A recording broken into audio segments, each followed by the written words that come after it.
As you check your mail, you notice a letter that makes you stop in your tracks. Written on the front of the envelope is your full name with a heart around it. You slide your finger under the seal and rip open the envelope. You pull out the card inside and your breath stops in your throat. Written in cursive on the front it reads, "I found you." Your head jolts up and your eyes dart from left to right, looking for movement. Before you can even open the card, you sprint back to your house and lock the door. You press your back up against the door and sit down. How had he found you? They had said that it would be next to impossible. You feel the hot tears streaming down your face. From moving across the country, leaving behind your family, changing everything all for nothing. He had found you. You slowly open the letter. You wipe the tears out of your eyes and scan the paper. The letter reads, "You thought you could hide from me, didn't you? Thought that I'd never get you back. We are meant to be together forever. I'll see you soon. From, your one true love." Your breathing gets heavy and you let the letter slip out of your hands and onto the tile below. As the paper turns in the air you see more text on the back. P.S. Don't bother trying to leave town again. I have eyes everywhere. You slowly reach into your pocket and pull out your phone. You open your contacts to Uncle Reynolds. You let the dial tone ring and on the other end you hear a voice. "Hello?" Reynolds says. "He found me again. He sent a letter. He's in town. He's going to take me. He said if I try to skip town again he'll know because he has eyes everywhere. I need help." You say, frantically, "You're going to be okay. We're going to get you out of there safe and—" Reynolds says before the line cuts out. You hear another voice come through and just the sound of their breathing sends chills down your spine. "Hey, baby, so I'm guessing you got my letter?" he taunts. You pull your legs to your chest and bite your lip to keep from screaming. "Not gonna talk to me today, huh? Well that's unfortunate. Then I guess I'll do all the talking. Once I find you we're going to go to a cabin up in the mountains and that's where we'll stay. Forever, my darling. I don't quite understand why you try to run from me. I know you still love me. I can't wait to see you again. Maybe now I'll get to see my little bun in the oven. I'll see you soon." He chuckles and the line picks back up to Reynolds. "Are you okay? Does he have you? We're going to get you out of there." "What happened?" Reynolds asks. You suck a deep breath in and once again, can feel the tears streaming down your face. You reiterate what occurred in the past few minutes to Reynolds, and you try to calm yourself down. "You are going to be okay. Once we find him, he'll be taken into custody and he won't be able to hurt you ever again. He said he's going to take my baby." You blurt out through your sobs. "You are going to be okay. We'll be in town tomorrow morning. Just stay inside for the night and wait until we come to get you.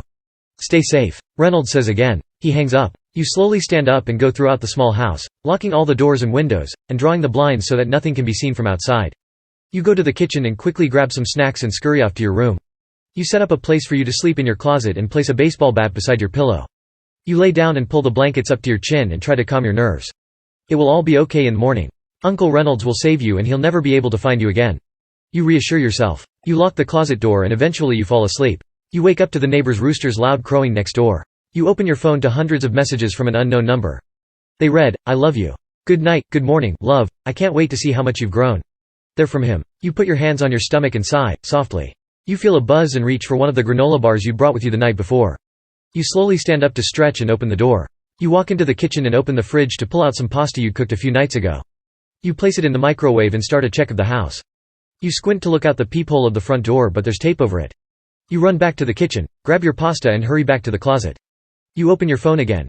It's 9:30. You hear a knock at the front door and begin to stand up. You feel relieved. Uncle Reynolds is here and this will all be over. You'll finally get to see your parents again and everything will go back to the way it was. Something stops you as you hear more knocking. When Uncle Reynolds came to check in on you, he always texted you that he was at the house. You open your messages with Uncle Reynolds. The last message you'd received from him had been before you moved to this town. Your heart sinks and your blood runs cold.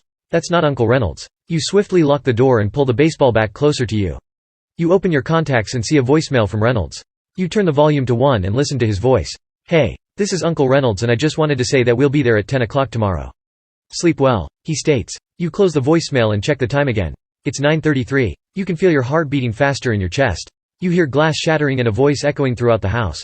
"Come out, darling. I know you're here. Make this simple and leave your little hiding spot so we can get to the cabin quickly," he ordered. You freeze as you hear his boots stomping on the kitchen tile. You quickly message Reynolds, but the message won't go through. Your tears begin to fall onto your phone screen and all you can think about is how you'll never see your family again. He'll take you to his cabin and you'll never be able to leave. You hear cabinet doors closing loudly in the kitchen. You try to send the message again but the texts refuse to deliver. It's 9:38. The stomping of his boots seems to have gotten closer as you hear them against the creaky floor of the bathroom near the front room. You've never been very religious but you begin to pray as his yelling gets louder. You hear him open the door to the nursery and his yelling calms for a moment as he opens all the drawers, nooks, and crannies of the room. You hear him right outside your bedroom door, and everything in your body is keeping you from screaming for help. You hear him trying to open the door to no avail. You hear him kicking it until finally the wood gives way and the door opens. You see the shadow of his feet in the crack under the door. You see pillows and blankets being tossed to the floor along with glass picture frames that shatter the minute they hit the ground. Glass shards fly everywhere, including under the door where they come to a stop by your feet. You hear him begin to yell and swear in frustration. You hear him walking around the room until finally, he stops in front of the closet. He chuckles. "I found you, darling. Why don't you just come on out and play, huh?" You hear him begin to kick the door, trying desperately to get in. Somewhere nearby, you hear a loud commotion. "What now?" he grunts. You hear multiple pairs of boots getting closer as he continues kicking at the door. The kicking stops and you hear multiple voices screaming and yelling. You hear a battering ram at the closet door and cover your face so splinters won't hit you. The door flies open and light streams into the small closet. You move your hands away from your face to see a tall, black man standing before you. He squats down to you and places his hand on your shoulder. "I'm Detective Adams. We have him in custody. You are okay." He smiles at you. You look behind him and see at least 15 officers around the room gathering broken items and placing them into clear plastic bags. You take his hand and he helps you to stand. Behind him is Uncle Reynolds. He pulls you against him and you feel tears of pure joy streaming down your face as he hugs you tightly. You pull apart and see that he too is crying.